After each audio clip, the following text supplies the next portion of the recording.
Selamat malam untuk teman-teman semua. Terima kasih banyak teman-teman yang masih mengikuti pembelajaran kitab Roma. Nah, hari ini sebelum kita melanjutkan pembelajaran kitab Roma, kita akan berdoa terlebih dahulu. Mari kita satu di dalam doa. Bapa, di dalam nama Tuhan Yesus, pada malam hari ini kami mengucap syukur untuk waktu yang Tuhan Allah masih berikan kepada kami.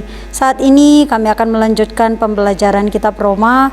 Anak-Mu terbatas Tuhan untuk menyampaikan kebenaran firman-Mu, tapi Roh Kudus-Mu yang akan mengurapi, sehingga setiap perkataan anak-Mu itu semuanya sesuai seturut dengan kehendak Tuhan. Begitupun dengan semua teman-teman, saudara-saudari kami yang belajar di rumah mereka masing-masing. Tuhan Allah memberkati mereka, buka mata telinga mereka secara rohani, sehingga setiap kebenaran firman Tuhan yang akan kami pelajari pada malam hari ini, oleh pertolongan Roh Kudus-Mu Tuhan, kami semakin mengerti hati Tuhan, sehingga kehidupan kami ya Bapa semakin menyenangkan hati Tuhan. Terima kasih banyak Tuhan, kami serahkan semuanya ke dalam tangan-Mu, di dalam nama Tuhan Yesus kami sudah berdoa, amin. Oke, hari ini kita akan melanjutkan Roma, jadi masih Roma pasal 1. Jadi kemarin sebenarnya Roma pasal 1 ayat 1 bagian A. Jadi kemarin hanya sampai bagian A. Nah, mari kita membuka Alkitab kita kembali dari Roma pasal 1 ayat 1. Roma pasal 1 ayat 1. Kalau sudah mendapat, mari kita baca bersama-sama. Dari Paulus, hamba Kristus Yesus yang dipanggil menjadi rasul dan dikuduskan untuk memberitakan Injil Allah. Nah, kemarin kita sudah belajar dari Paulus. Paulus itu siapa? Jadi Paulus adalah dia dulunya seorang penganiaya, tetapi dia dipanggil oleh Tuhan akhirnya menjadi seorang penginjil. Kemudian dia memperkenalkan di sini sebagai dia mengatakan bahwa dari Paulus hamba Kristus. Nah, kemarin kita sudah belajar apa itu hamba Kristus. Paulus mengakui sekarang dia adalah hamba Kristus karena dahulu Paulus adalah apa? Hamba dosa. Jadi Paulus menyadari bahwa kehidupannya dahulu adalah hamba dosa, tetapi melalui penebusan Yesus Kristus sekarang dia sudah menjadi hamba Kristus. Nah, bagaimana dia bisa pindah dari hamba dosa menjadi hamba Kristus? Karena melalui penebusan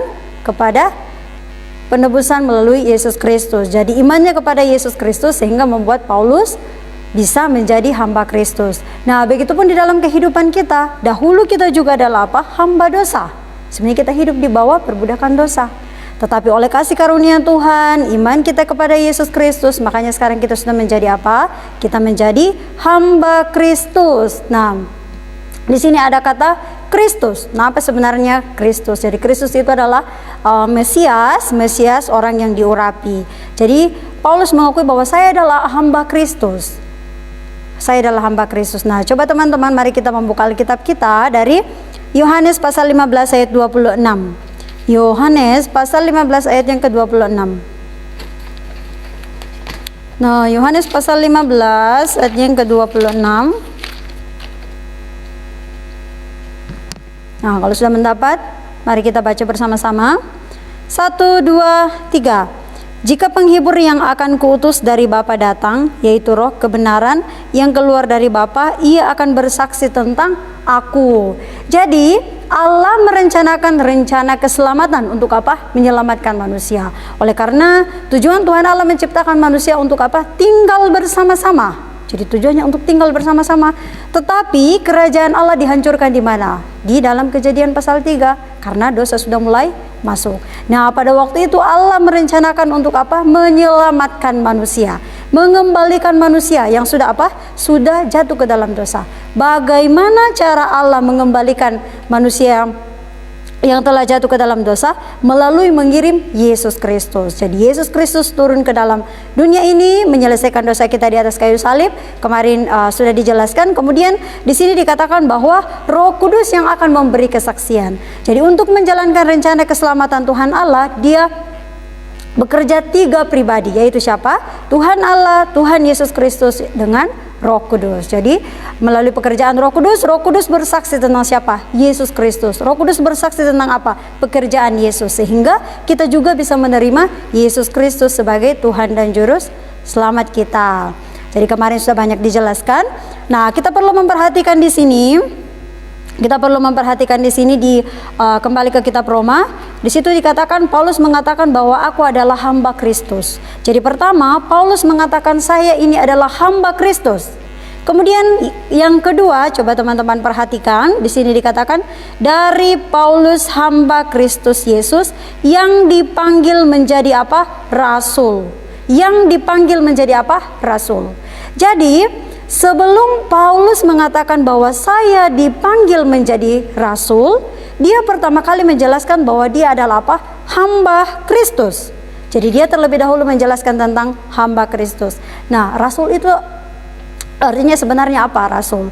Jadi rasul adalah orang yang diutus oleh Tuhan. Nah, mungkin kita sangat mengenal rasul-rasul Yesus atau murid Tuhan Yesus, 12 murid Tuhan Yesus.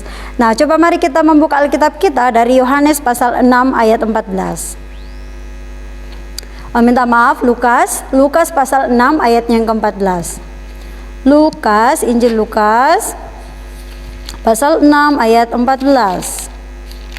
Lukas pasal 6 ayat yang ke-14.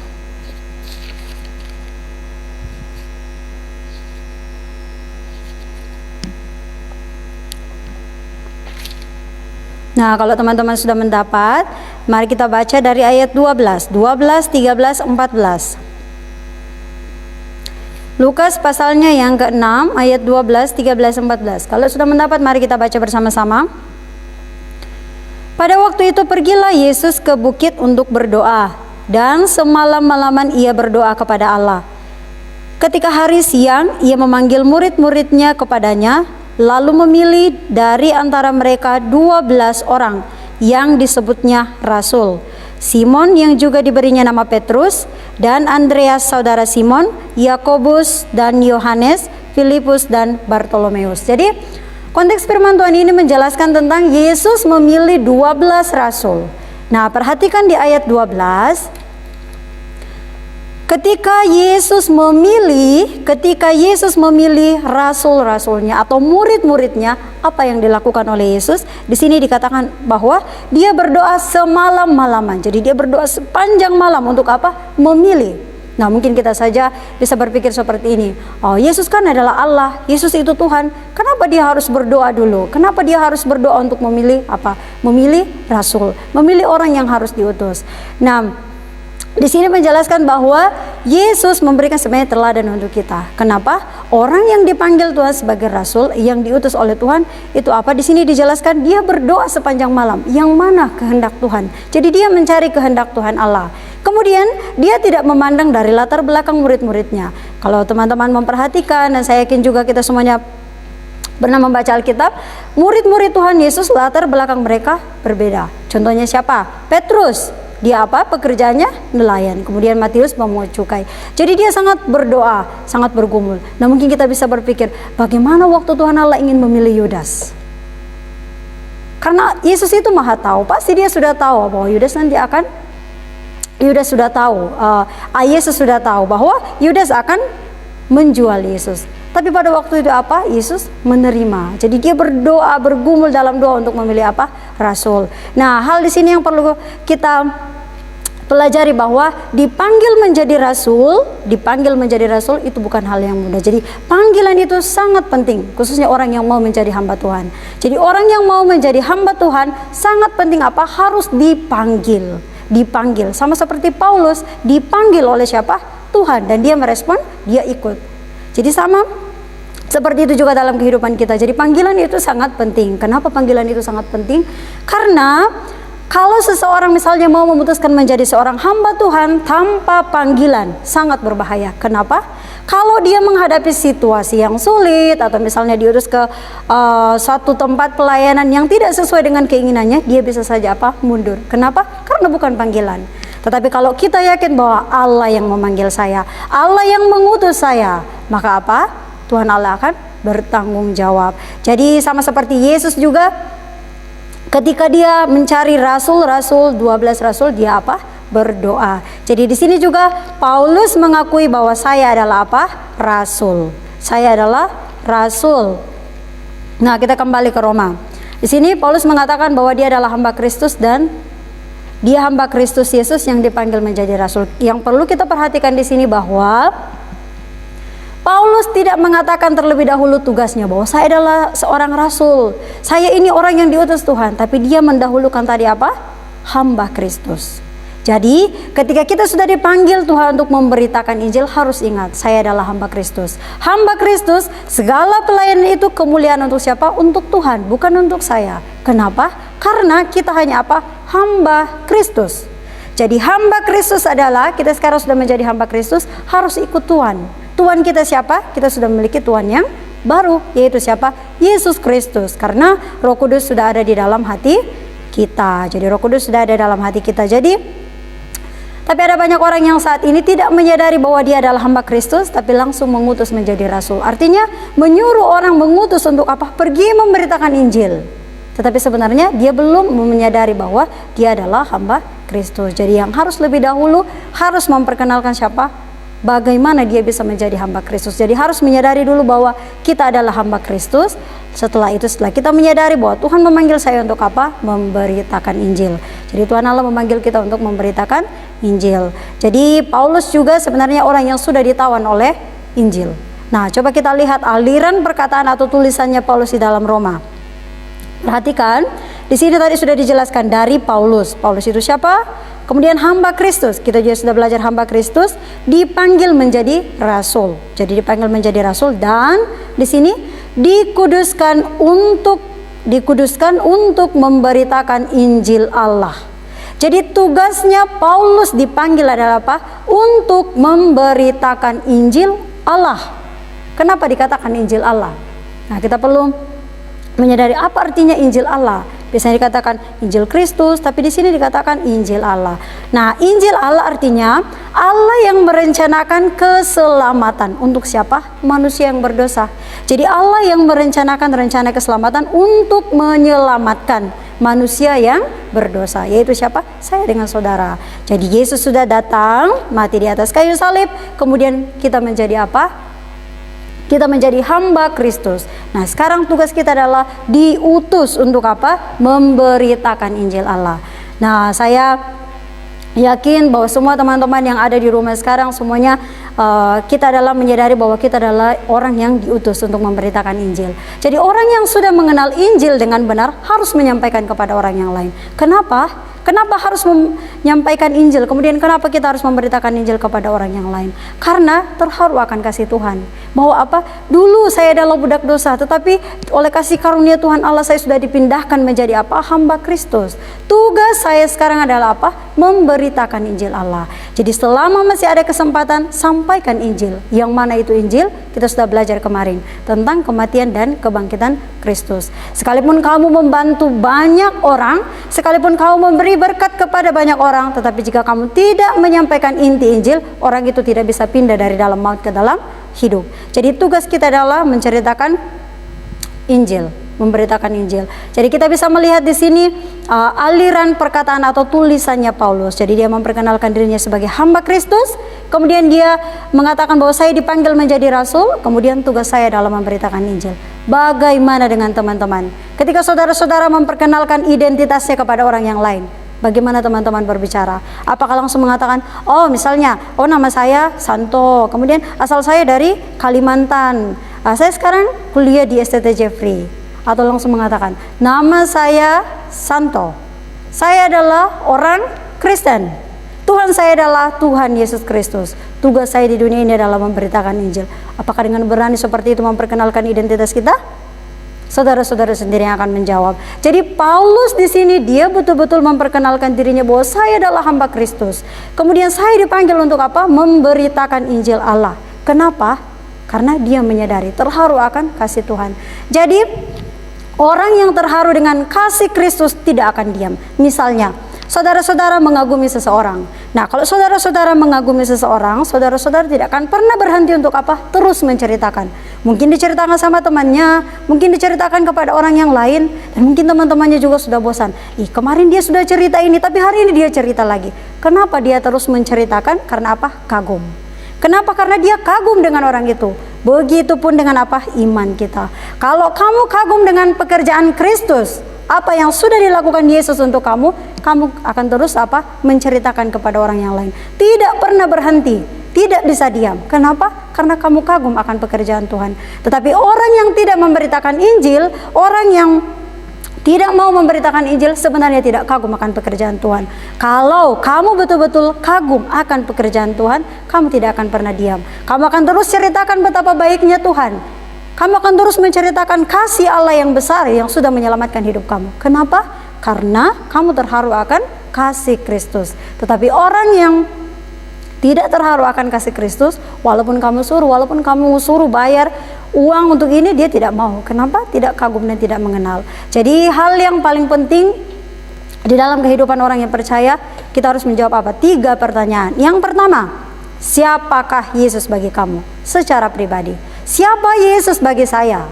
Siapa Yesus bagi saya? Kemudian yang kedua, apa yang dilakukan Yesus untuk saya? Apa yang telah dilakukan Yesus untuk saya? Nah, ketika kamu sudah menjawab siapa Yesus bagi kamu, apa yang dilakukan Yesus bagi kamu, maka kamu akan tahu apa? Bagaimana respon kamu? Bagaimana respon kita ketika kita sudah mengetahui bahwa Yesus adalah satu-satunya juru selamat saya, Yesus mengasihi kehidupan saya, Yesus tinggalkan surga kemudian datang ke dalam dunia. Karena apa? Kasih. Maka saya harus merespon. Bagaimana? Dengan memberitakan Injil. Karena semuanya karena kasih karunia Tuhan kita sudah diselamatkan. Jadi walaupun Roma pasal 1 ayat 1, di sini kita belajar Paulus memperkenalkan dirinya. Bagaimana Paulus memperkenalkan identitasnya, dan dia juga memperkenalkan bagaimana tugasnya. Jadi kita juga sebenarnya adalah hamba Kristus, kemudian kita juga diutus oleh Tuhan untuk apa? Memberitakan Injil Allah. Jika kamu kagum akan kehidupan Kristus, sampaikan bahwa Kristus betul-betul berharga di dalam kehidupan kamu. Tapi jika kamu tidak kagum akan pekerjaan Kristus, kamu tidak akan pernah membuka mulutmu untuk menceritakan kepada orang yang lain. Karena apa? Bagi kamu bahwa pekerjaan Kristus itu adalah hal yang biasa. Tapi jika kamu betul-betul kagum, jika kita betul-betul kagum akan pekerjaan Tuhan, maka siapapun yang akan melarang kita, bahkan ada orang yang sampai mati syahid. Kenapa? Karena memberitakan Injil. Kenapa? Dia punya pengharapan dan terlalu kagum akan kasih Kristus yang terlalu besar untuk hidupnya. Jadi melalui Roma pasal 1 ayat 1, walaupun hanya belajar Paulus, hamba Kristus Yesus, dipanggil menjadi rasul, kemudian dikuduskan memberitakan Injil Allah, tapi melalui ini kita juga belajar bahwa saya harus punya identitas. Identitas saya sekarang sudah berubah menjadi apa? Anak Allah, menjadi anak Allah. Nah, jadi Paulus ini adalah seorang penginjil yang sangat luar biasa. Kemudian dia menulis 13 kitab surat. Tapi coba kita baca. Nah, sekarang teman-teman mari baca 2 Korintus pasal 10 ayat 10. 2 Korintus 2 Korintus pasal 10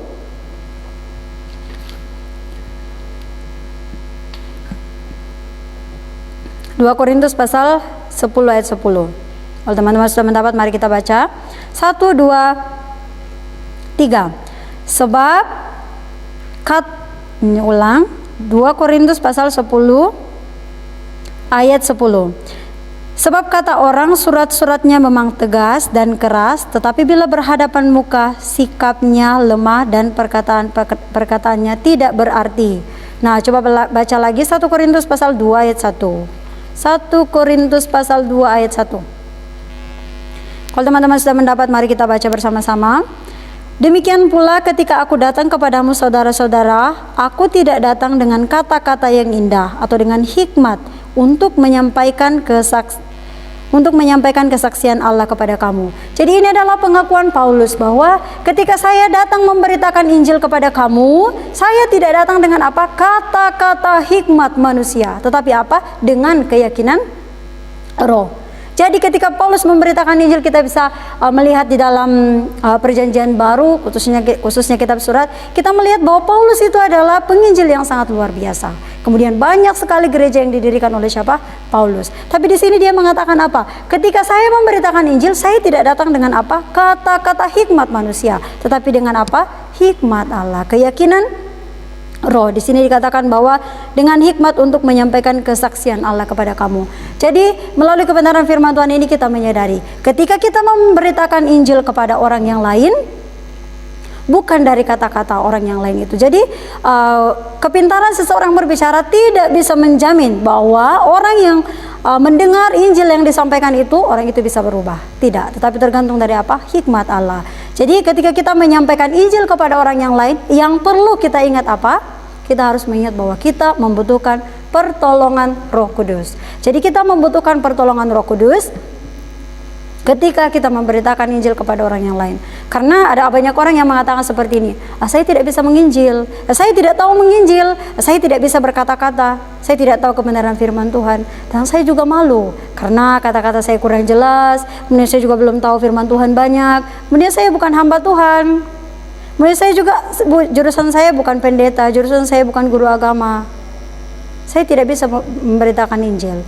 Tapi sebenarnya kalau kita menyadari bahwa pemberitaan Injil itu tidak bergantung kepada kata-kata kita, tetapi apa? Melalui kebenaran firman Tuhan yang kita sampaikan, meminta pertolongan Roh Kudus. Sehingga ketika kita menyampaikan Injil kepada orang yang lain, Roh Kudus akan bekerja.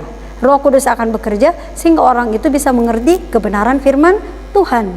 Jadi seperti perkataannya Paulus. Paulus sebenarnya di sini dijelaskan tadi bahwa kata-katanya tidak terlalu lancar dalam berbicara. Tapi apa? Banyak orang yang percaya kepada Tuhan. Kenapa? Karena dia mengandalkan kuasa Roh Kudus, hikmat Allah. Jadi saya harapkan kepada semua teman-teman, kemudian saya juga secara pribadi, tugas kita dalam memberitakan Injil. Jangan mengatakan saya tidak bisa menginjil, atau jangan mengatakan saya bukan hamba Tuhan. Jadi di dunia ini hanya dua hamba. Kalau bukan hamba Tuhan, hamba apa? Saudara-saudara sendiri menjawab. Jadi sebenarnya kita semuanya adalah apa? Hamba Tuhan.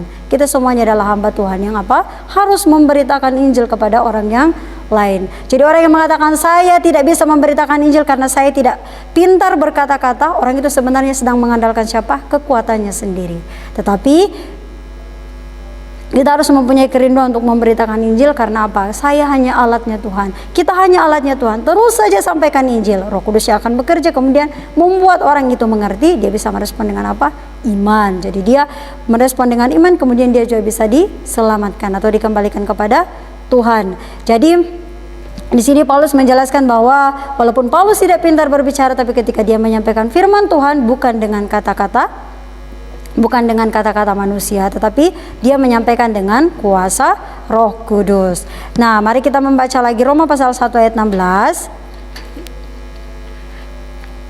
Jadi Paulus ketika memberitakan Injil, dia mengatakan bahwa dia memakai hikmat Allah. Coba Roma pasal 1 ayat 16. Nah, saya baca.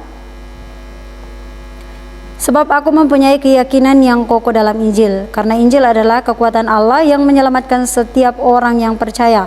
Pertama-tama orang Yahudi, tetapi juga orang Yunani.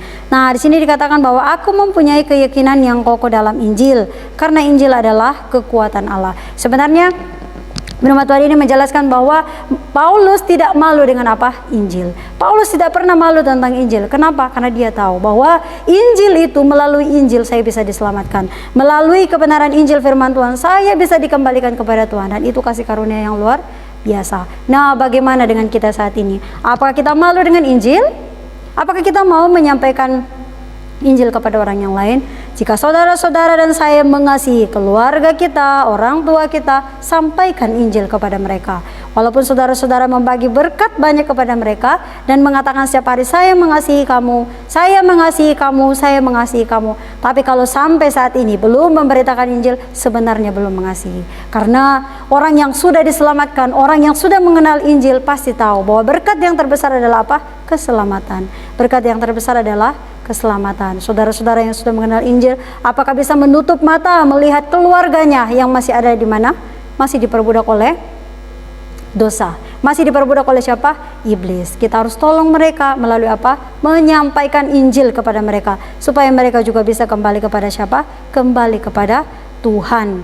Jadi dimanapun teman-teman berada, harus yakin bahwa Injil itu adalah kekuatan Allah. Saya tidak malu dengan Injil. Nah, coba baca lagi Galatia pasal 3 ayat 13. Galatia pasal 3 ayat 13. Galatia pasal 3 ayat 13. Nah, mari kita membaca 1, 2, 3. Kristus telah menebus kita dari kutuk hukum Taurat dengan jalan menjadi kutuk karena kita, sebab ada tertulis, terkutuklah orang yang digantung pada kayu salib. Nah, sebenarnya Paulus mengakui bahwa saya tidak malu dengan Injil, saya bangga dengan Injil. Sebenarnya kalau kita membaca waktu pada zaman Yesus, orang yang digantung di atas kayu salib itu bukan kebanggaan, itu sangat malu, sangat memalukan. Kenapa? Karena orang yang digantung di atas kayu salib artinya dia adalah orang yang terkutuk. Artinya dia melakukan perbuatan jahat yang sangat besar sehingga harus digantung di atas kayu salib. Tetapi Paulus mengatakan bahwa saya tidak malu terhadap apa? Injil. Kenapa? Karena dia tahu bahwa di atas salib itu surga terbuka untuk saya. Di atas salib itu dosa saya sudah selesai. Jadi Paulus tidak malu tentang apa? Injil. Jadi bagaimana dengan kita? Apakah kita malu memberitakan Injil? Yesus saja tidak pernah malu menyelesaikan dosamu di atas kayu salib. Kenapa kita malu untuk menceritakan kepada orang yang lain? Yesus sudah serahkan semuanya untuk kita. Bahkan tidak malu bahwa kita ini adalah orang yang berdosa, tapi dia tidak malu menyebut kita sebagai apa? Saudara. Bahkan menyebut kita sebagai apa? Anak. Bagaimana dengan kita? Apakah kita malu memberitakan Injil kepada orang yang lain? Ini menjadi pertanyaan untuk saya dengan saudara. Jika saudara dan saya betul-betul bangga akan salib Kristus, betul-betul bangga akan kasih karunia Tuhan Allah, sampaikan Injil. Sampaikan Injil. Jadi dari Paulus ini terus Paulus menjelaskan bahwa saya diutus oleh Allah, saya adalah rasul, kemudian tugas saya adalah memberitakan Injil Allah. Jadi ini juga menjadi tugas kita bahwa kita juga harus memberitakan Injil Allah. Sekalipun bagi dunia salib itu adalah mungkin suatu kebodohan, tapi sebenarnya bagi kita tidak. Salib adalah hikmat Allah yang benar. Kemudian salib harus menjadi kebanggaan kita. Jadi melalui kebenaran firman Tuhan ini kita belajar jangan pernah malu menjadi anak-anak Tuhan Allah. Seharusnya kita apa? Bangga. Seharusnya kita bangga karena apa? Menjadi anak pencipta langit dan bumi. Jadi firman Tuhan ini mengajarkan kita bahwa sekarang kita sudah menjadi apa? Hamba Kristus. Kemudian kita sekarang punya tugas, yaitu apa? Memberitakan Injil. Jadi sebagai hamba Kristus, hal yang kita lakukan apa? Harus terus bertanya kepada Tuhan, cari kehendak Tuhan setiap hari. Bagaimana caranya mencari kehendak Tuhan? Melalui persekutuan. Bagaimana caranya bersekutu? Melalui doa dan firman Allah. Orang yang mengatakan, ya saya tidak bisa cari kehendak Tuhan, saya tidak bisa mengerti kehendak Tuhan, saya tidak pernah mendengar suara Tuhan Allah. Sekalipun kamu duduk diam kemudian mengatakan saya mau mendengar suara Tuhan, tapi tidak pernah berdoa, tidak pernah membaca Alkitab, bagaimana bisa mendengar suara Tuhan? Karena suara Tuhan semuanya sudah ditulis di mana? Di Alkitab. Jadi saudara dan saya harus membangun persekutuan yang intim dengan Tuhan. Karena Tuhan kita sekarang siapa? Tuhan kita sekarang adalah Kristus, bukan lagi hamba dosa. Jadi mencari kehendak Tuhan, kemudian hanya mengikuti menyenangkan hati Tuhan. Karena tujuan terakhir kita adalah tinggal bersama-sama Tuhan Allah di mana? Di sorga. Tinggal bersama-sama Tuhan Allah dalam kerajaan sorga. Tapi saat ini kita masih ada di dunia, kita masih punya tugas. Tugasnya apa? Memberitakan Injil. Jadi sampai seumur hidup kita harus terus memberitakan Injil. Jadi siapapun saudara, baik teman-teman yang kuliah mungkin di jurusan teologi saat ini, atau mungkin ada yang sudah bekerja, ada yang sudah berkeluarga, kemudian jurusan yang lain juga, jurusan umum yang tidak mungkin bukan jurusan hamba Tuhan, kita sebenarnya semuanya punya tugas untuk apa? Memberitakan Injil. Jadi Injil itu bukan hanya disampaikan oleh seorang hamba Tuhan, tapi itu tugas siapa? Orang yang sudah menjadi anak Tuhan Allah. Jadi Tuhan Allah sekarang ingin memakai kita untuk apa? Memberitakan Injil. Sampaikan Injil kepada orang yang lain supaya mereka juga bisa dikembalikan kepada Tuhan Allah. Jadi melalui kebenaran firman Tuhan hari ini, Roma pasal 1 ayat 1 sudah selesai. Nanti hari Sabtu kita akan belajar Roma pasal 1 ayatnya yang kedua. Nah, sebelum selesai teman-teman, saya harap bahwa teman-teman semuanya yang kalau misalnya teman-temannya masih ada yang mau ikut belajar kitab Roma, nanti teman-teman sampaikan. Atau lebih bagusnya, kalau misalnya teman-teman sudah belajar, teman-teman buat tim, kemudian ajar kepada mereka. Karena apa? Belajar adalah mengajar, mengajar adalah belajar. Ya, saudara-saudara juga belajar, kemudian ajarkan lagi kepada orang yang lain. Supaya apa? Menjadi miliknya sendiri. Firman Tuhan itu akan menjadi milik kamu sendiri kalau bisa membagikan kepada orang yang lain. Jadi sedemikian jauh firman Tuhan. Nanti Roh Kudus yang akan menyempurnakan dalam hati kita. Sekarang kita akan berdoa. Mari kita satu dalam doa. Terima kasih untuk kesempatan pada malam hari ini yang Tuhan Allah berikan kepada kami, sehingga kami sudah belajar kebenaran firman Tuhan. Sekali lagi Tuhan, anak-Mu terbatas untuk menyampaikan isi hati Tuhan, tapi Roh Kudus yang akan bekerja, sehingga setiap kebenaran firman Tuhan yang sudah kami dengarkan pada malam hari ini mengajar kami Tuhan, bahwa sekarang kami sudah menjadi hamba Kristus, kemudian kami punya tugas untuk memberitakan Injil. Kalau kami benar kagum akan kehidupan Kristus dalam kehidupan kami mau memberitakan Injil kepada orang yang lain. Kami tidak mau menjadi orang Kristen yang egois, yang hanya mendapatkan berkat keselamatan sendiri, tetapi kami mau membagikannya kepada orang yang lain, sehingga Tuhan, kerajaan Tuhan Allah juga semakin diperluaskan di muka bumi ini. Terima kasih ya Bapa, kehidupan kami selanjutnya Tuhan kami serahkan ke dalam tangan-Mu. Di dalam nama Tuhan Yesus kami sudah berdoa. Amin.